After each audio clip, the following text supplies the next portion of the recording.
How's it going, everybody? I'm Dave Glavin, an aspiring NBA salary cap strategist. And today I'll be discussing the contract situations of Karl-Anthony Towns and Josh Hart, specifically how the structure of their potential extensions affect the Knicks' ability to retain their championship starting five into the 2030s. New York enters this season with the most expensive starting five in the league at nearly 192 million combined, and that's mainly due to Mikal Bridges' new extension kicking in. Owner James Dolan has been publicly adamant about staying below the second apron. So I'll use that as their de facto hard cap for all the contract projections that I go over in this video. The current CBA is set to expire following the 2029-30 season. However, both sides have an opt out for the season before. I bring that up for two reasons. One, the NBAPA has been very vocal about their distaste for the current apron and tax rate system. And the longer extension options for Towns and Hart would carry over into the next CBA, regardless of what year it ends. So, for sake of example, I'll assume the rules are the same, but it'll be interesting to see how all of these upcoming veteran extensions are structured, given that there might be a change in the rules. Towns has been extension eligible since July 6th, and Hart becomes extension eligible today, August 10th. Both guys have options for the 2027-28 season, Towns with a player option and Hart with a team option. And they're only able to opt in and extend off of those if they come to a new agreement before the start of the regular season. Otherwise, they just have to decline those as part of the extension. As currently constructed, the 2027-28 Knicks project to be about 7 million below the second apron, with 5 roster spots to fill to meet the minimum requirement, and Deuce McBride as their only key free agent. I believe the three biggest factors in how these potential extensions fit into the Knicks' multi-year financial plan are: one, the repeater tax; two, Jalen Brunson's next deal; and three, the rate at which the cap is projected to grow.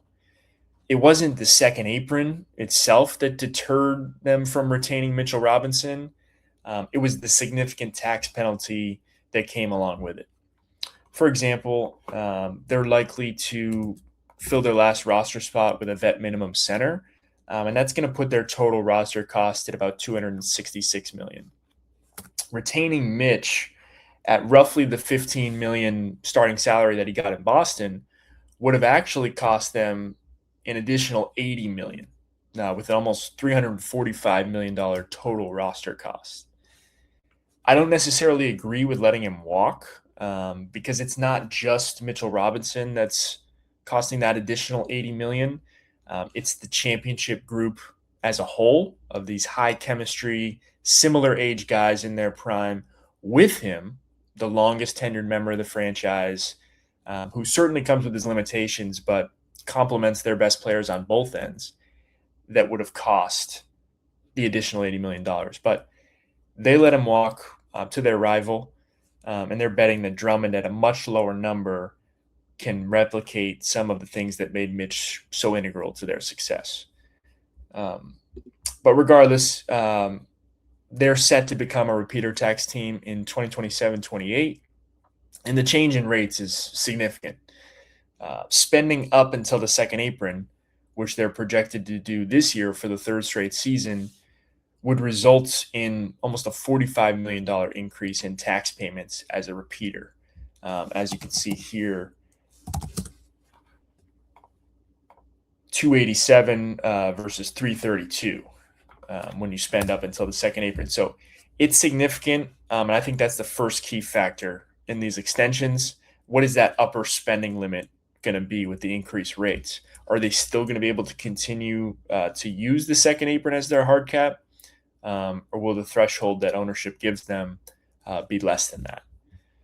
Secondly, Jalen Brunson notoriously took over 100 million less than he was eligible for in his last extension, and that sacrifice allowed them to have Cat at a supermax and bring back OG Anunoby on his max and trade for and extend a guy like Mikal Bridges. But when he signed that deal, he had an eye on the next one. Once he had over 10 years of service, he'd be eligible for the supermax, which he can now sign after this upcoming season, and that would come into effect in 2028-29. The cap is expected to rise by 5.5% next season. So if we extrapolate that same growth over the length of that potential extension, it would be worth about 373 million over 5 years, and his starting salary in 2028-29 would be about 20 million more than what his current player option is. The growth of the cap has become more relevant recently. One, because every dollar matters more in this second apron high tax rate environment, and two, it's been less than the expected 10%. So with the maximum raises on veteran contracts being 8%, they're outpacing the growth of the cap. And so it's become even more important for players to perform to their contractual value, in particular max guys who are now accounting for 36, 37, 38% of the cap at an increasing rate every year than in the past when they were accounting for less and less of the cap when the cap was growing at a greater rate. But starting with Towns, his unselfishness offensively really unlocked their ceiling on both ends. And I really think for long stretches of their finals run, he was the best player on the floor. With that being said, this 4-year, $273 million max that he's eligible for is not going to be on the table, given the factors that I discussed. So how much of a discount is he willing to take in his prime? Brunson set the example. That's a bit of a unique circumstance where Leon Rose is essentially family. But Bridges gave up 4% of his total max in his extension.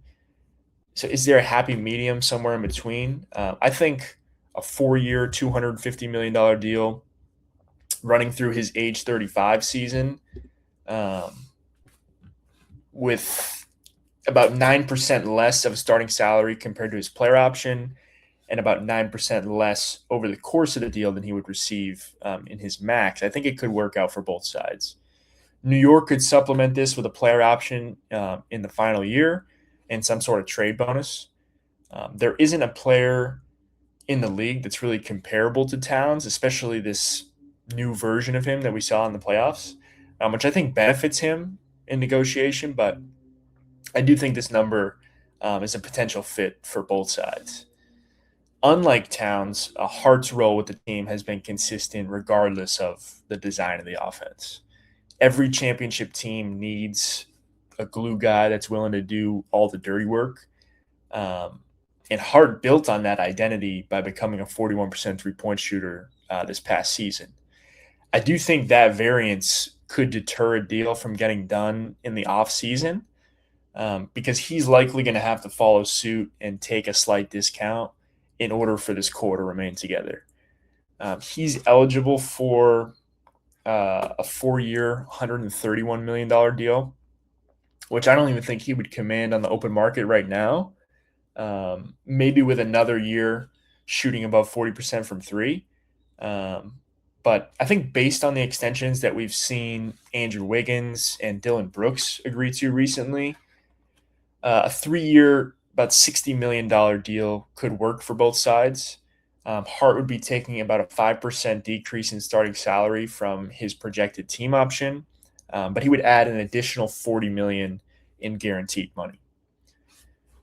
Taking a look at how all these deals fit together, structured decreases in starting salary for Towns and Hart would likely allow the Knicks to retain Deuce McBride, assuming he's on a sub $10 million average annual value deal.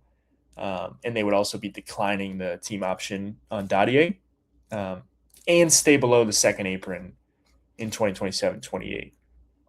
But with Brunson's potential supermax kicking in the following year, retaining the entire championship starting five beyond 2027-28 looks untenable, regardless of whether McBride's back.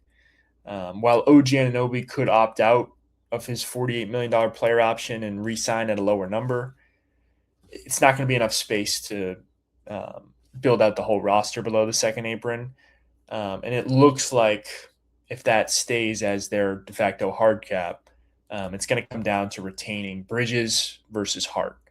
And if Hart's willing to take a discount like this, it's going to be hard to argue against moving Bridges at nearly double the average annual value, especially if he's playing the same role.